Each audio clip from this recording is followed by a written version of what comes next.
सिगाङाव बयखौबो खुलुमबाय आरो गासै नायगिरिफोरनो आंनि अननाय आरो सिबिनायखौ जासिहरनाय जाबाय।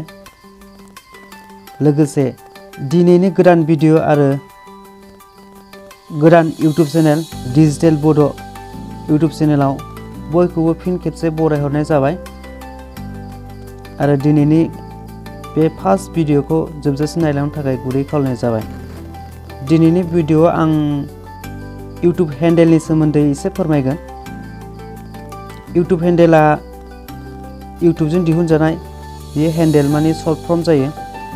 आं मोनसे नटआव लिरनानै दोनदों नै नटपेडआव। ओरैनो YouTubeनि URL लिंकआ माने URL लिंकखौ सर्ट खालामो आरो बे ओरैनो YouTubeनि URL लिंकआ नै गोलाव जायो youtube.com ओमफ्राय /channel ओमफ्राय आरो माबा माबि थायो आरो सोरनोबा कास्टमाइज जाबा बेयाव नाम थायोमोन। ओमफ्राय दानिया माने हेन्डेला ओरैबायदि बाव youtube.com थाबाय / थाबाय ओमफ्राय @ ओमफ्राय नोंनि चेनेलनि नाम। आंनि चेनेलनि नामा डिजिटेलबोड ओंखायनो डिजिटेलबोड थाबाय। सोरनोबा नाम दंबा बाव नाम जासिगोन आरो बेखौ माबानांगौ बाहायनांगौ, बाहायाबा जाया बेबो। आं बेखौ हेन्डेलखौ माबोरै गावनि चेनेलाव कास्टमाइज खालामनानै लायो बेनि सोमोन्दै एसे दिन्थिनाय जागोन। बिदिबा फै माबायाव थांसै। आं क्रम ब्राउजाराव बानायनानै देखायगोन ओंखायनो क्रम ब्राउजार खुलिनो लाबाय। दा गोबां इउटुबारफोरा मिथिखायो जानांगौ studio.youtube.com खौ। जेनेबा 3 डटआव थांनानै डेस्कटप साइट बानायनानै लागोन। बेनि उनाव नै आंना कास्टमाइज खालामखानाय दं माने सेभ खालामनानै दोनखानाय।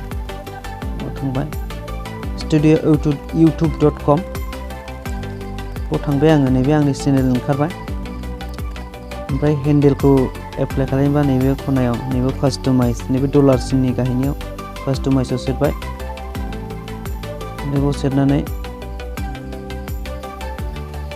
नैबे बेसिक इनफ' थांबा नैबेयाव देखायगोन नै नेम माने बेयाव नोंनि चेनेलनि नाम देखायगोन। बेनि उनाव नै हेन्डेल।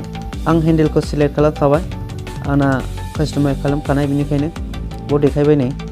नोंथाङा फार्स्ट टाइम बानायदोंबा बाव ओंखारगोन, नङाबा नोंनि चेनेलनि नामानो ओंखारखायो। नोंनि चेनेल नामखौनो लादो, @ होदो, नोंनि चेनेलनि नामखौ होदो। थाब बानायनांगौ नङाबा माने गोबां इउटुबाव माखासे नामा एखे जायो, माने चेनेलनि नामा एखे जायो। बेवहायबा एखे जाबा जानाय नङा, माने 1 2 3 नङाबा बे जिमेलनि बायदि होफादेरनांगोन। बेनिखायनो बेसेबां थाब खालामनानै लानो हायो एसेबां मोजां।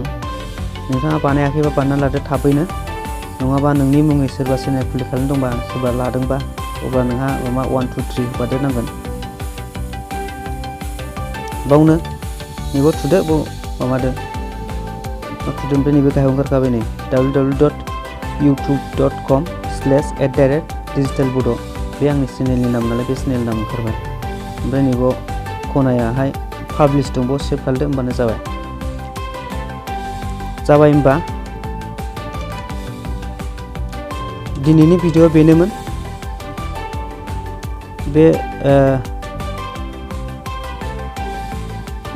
बे हेन्डेलखौ माबोरै गावनि चेनेलाव एप्लाइ खालामनानै माबोरै बानायनानै लानो हायो बेनोमोन। एसेनोसै होनबा दिनैनि भिडिअखौ नायदोंबा लाइक, शेयार आरो चेनेलाव गोदानबा साबस्क्राइब खालामनो थाखाय गुरै खावलायनाय जाबाय। गोजोन्थों।